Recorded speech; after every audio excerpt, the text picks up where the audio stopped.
Hello everyone.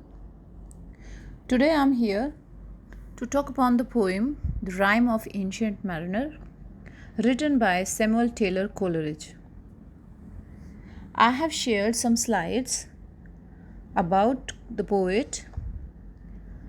I hope you have all gone through those slides and it will definitely help you and you will have a bare idea, rough idea of the poet. So Coleridge, he is considered as one of the most remarkable and controversial figure of romantic period. He was one of the most influential poet of his time. So he established his career as a poet and writer after he befriended Wordsworth. You all know William Wordsworth. You're having five major romantic poets in your syllabus: William Wordsworth, Coleridge, Shelley, Keats, and Byron.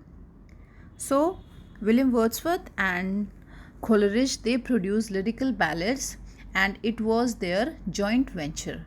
And with the publication of this work, the romantic movement in literature, it was heralded. So, Coleridge, so most of his adult life, he suffered a kind of addiction to opium. So, he has written many works and some of the most remarkable works, or we can say his most famous works, they are The Rime of Ancient Mariner, Kubla Khan, Christabel, and you are in your syllabus you are having Rime of Ancient Mariner, and this poem we will take in this video. So he was a prose and theoretical writer also. So as he has written a very remarkable work, Biographia Literaria. So he was a good prose writer also, but his legacy has been tainted with accusations of plagiarism both in poetry and critical essays. As well as he also had a propensity for leaving projects unfinished and suffered from large debts. But he was very much original in his work, so that his place and influence within the Romantic period is undisputed.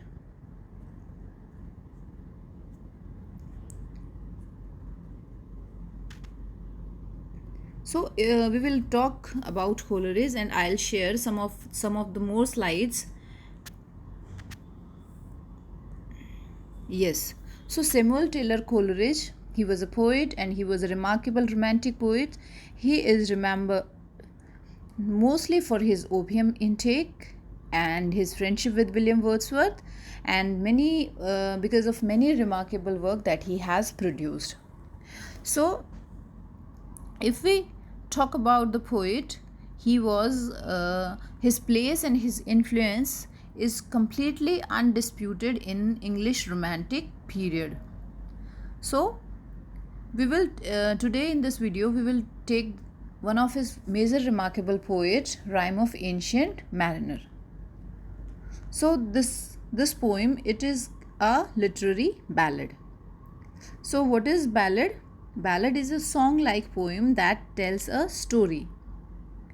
So and it is written in imitation of the traditional folk ballad, in that it blends the real with supernatural events. So this poem, Rime of the Ancient Mariner, if we talk about the basic plot, the plot is about a sailor that ruins a voyage for his entire crew with his careless action of killing an albatross. And then there is a following of suffering and the strange encounters as he journeys across the world. So he is doomed to forever tell his story to the people who need to hear it most. So it's a lyrical ballad, a poem that is written in form and style of folk ballad. Folk ballad, you all know, it's a kind of song that is written usually by an anonymous person. So we can say a narrative song poem, and usually it relates a single dramatic incident. It can be story, it can be an incident in any form for singing or rhythmical chanting. So these ballads, they have a kind of dramatic beginning, they can be in the form of a dialogue between the narrator and the listeners, as well as it can be between characters. So the language of these ballads, if we talk about the language of the ballad, they are usually very simple, and there is plenty of repetition, and we can also find many archaic words in a ballad. And we can also see there is a sudden change of action beside music and rhythm. So the poem contains all these characteristics. So it's a ballad, though we cannot say that it's a folk ballad. So today we will talk about the first part of the rhyme of the ancient mariner. So in general, what is the story? The mariner shoots the albatross. So at first the crew condemns him. So but when a favorable breeze appears, they just justify his action. So this implicates them in his crime. So the poem is about how the ancient mariner's ship sailed past the equator and was driven by storms to the cold regions towards the South Pole. From thence, she sailed back to the tropical latitude of the Pacific Ocean. So, how, the poem is all about how the ancient mariner cruelly killed a seabird. And what was the name of the seabird? Albatross. And how he was followed by many strange sufferings, problems, and how he could come back to his own country. So, the first line of the poem, I have earlier I have already shared you the text of the poem, and you will read the text and try to understand the poem. And in this video, I am going to analyze it critically. So, first line of the poem, it's the poet comment, and the poet introduces the central character, the old mariner. So the main character of the poem is the mariner. The poem thus begins very abruptly, as it's the chief feature or the chief quality of a ballad, that it begins abruptly without an introduction. And the main character of the poem, that is the mariner, stops and he detains one of the three wedding guests who are going to attend a marriage feast. So these guests, they are in a hurry. They do not want to listen what the mariner is trying to say, trying to tell, but he detains. So when we come to the third line of the poem, we are introduced with the wedding guest who is surprised by the strange mariner's audacity to stop him. So the mariner is very audacious in his behavior, and how forcefully he detains one of the guests. So this wedding guest notices a too striking feature of the mariner's appearance: his long grey beard and his eyes shining. So the wedding guest is annoyed with the mariner for stopping him, and he also asks him, "Why do you stop me? Why have you stopped me?" And he says that the doors are wide open to welcome the guest, and I am the close relative of the groom's family. So he in the poem, he gives so many excuses. He is having so many excuses that he has to leave early, because the at the weddings at the wedding ceremony, or we can say the bridegroom's family, they are waiting for him. They are waiting for his presence, and his presence is must. So he says that the wedding feast has been laid on the table, and he can also hear the happy sounding noise of singing and dancing.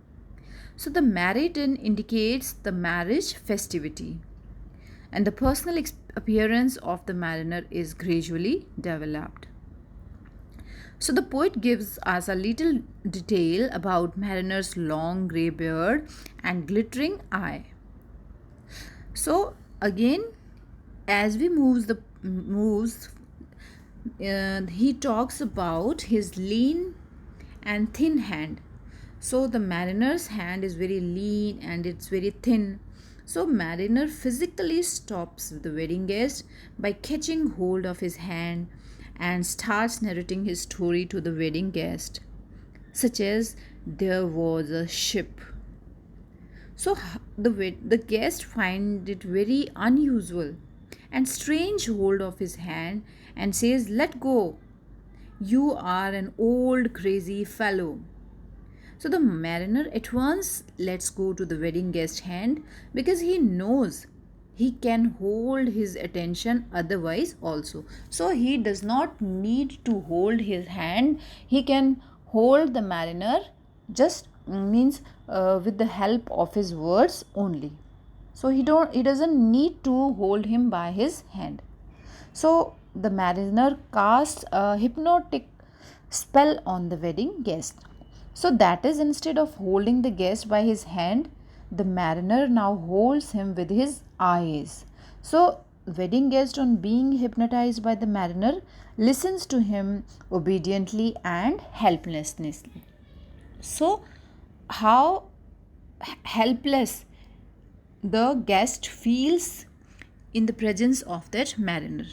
So we can see that the mariner succeeded in having his way. He succeeded in doing what he wanted to do.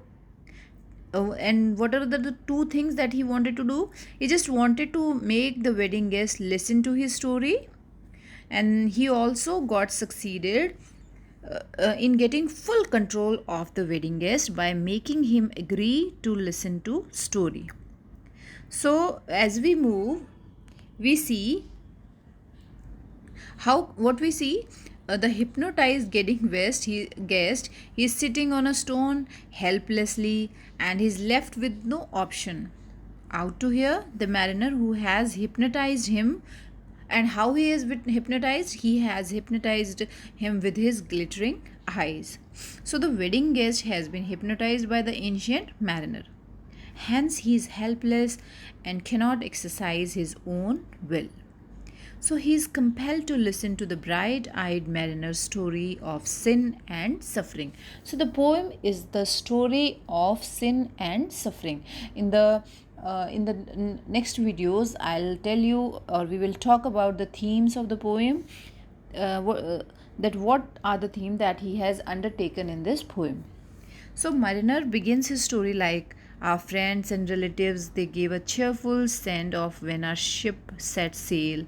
The ship crossed the harbor very quickly and entered the mean sea waters." So how beautifully he describes the scene.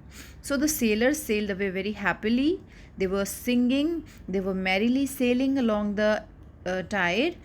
So as the ship sailed away from the coast, the church, the hill, the lighthouse on top of the hill, they disappeared from the sailors' view. So Mariner says that the sun rises on the left hand side of the ship. This means that the ship was sailing towards south. So we can see a kind of picturesque touch in this line. The sun seemed to rise from and set into sea. So in this stanza, we can say here in this poem, the mariner, he just seemed to attain a greater height. And with every passage, we can say that when the ship came to the equator, the sun was directly over the mast of the ship. So the sudden sound of the bassoon diverted the hypnotized wedding guest's attention, and he protested forcefully, as well as he also showed his impatience and his displeasure that he is not at all interested in listening his story. But the wedding guest, on recovering his consciousness, he noticed that the wedding ceremony had started, and the bride, and then the poet gives a description of bride whose face was as beautiful as a red rose, and she was being brought into a hall in the accompaniment of singers and musicians. So here the poet gives us the description of bride using very remarkable simile like rose. So again he tells that despite all his protests, the wedding guest is not allowed to go. He just continues to narrate his the ancient mariner. He is continues to narrate his story. So this is because the mariner has hypnotized him. So the wedding guest, he has no option left but to hear the story of mariner. So the mariner resumes his narrative by creating thrill and excitement from the very first line of the stanza. So it is to be noted that the storm has been compared to a huge and swift bird of prey or a winged monster which pounces upon the ships its prey. So the poet continues to narrate his story to the wedding guest, and the mariner says that the ship reached the South Pole full of mist and snow. The cold was really unbearable. So again, in this part we are also introduced with albatross, and he plays a very pivotal role in this poem. So mariner says that after considerable time had passed, an albatross came through the fog. And if we talk about albatross, it's a very large, chiefly white oceanic bird which has long and narrow wings and is mainly found in Pacific Ocean. So the mariner considers and compares the bird with a Christian soul, and he also welcomes it in God's name. But it's to be noted that the albatross was the first living being the sailors came across in the region of mist and snow. So they believe that it's a creature of God. So the sailors, very in the beginning, they welcomed it on the board their ship.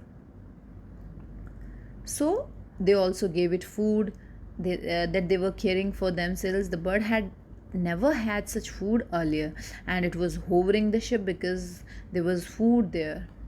So the albatross cut the ice or the iceberg and made a way for the ship, and then the ship started moving and sailing. And the sailors started sailing. But the mariner further says that now a favorable south wind began to blow from behind, and he was still following the ship, and would come and sit on the mast or the ropes, tying the sails to the mast. So every day it responded to the mariner's call to take food or to play with him and other sailors on the boat. So then what happened? This is all about the poem. That what happened? The ancient mariner he got terrified, and he wished God to shower mercy on him and protect him from devils that tortured him.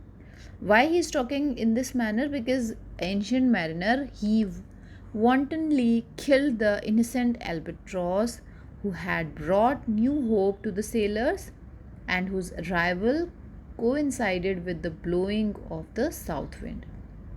So it was criminal to kill the very creature who had brought a turning point for the better in their lives. So this section is all about the mariner stopping the wedding guest, three of the wedding guests, and how they are in hurry to attend the wedding, and how the mariner, he stops one of the guests and he detains him and he holds, and he is successful in we can say detaining him and making him ready to listen to his story. So and how an albatross comes and how it is killed.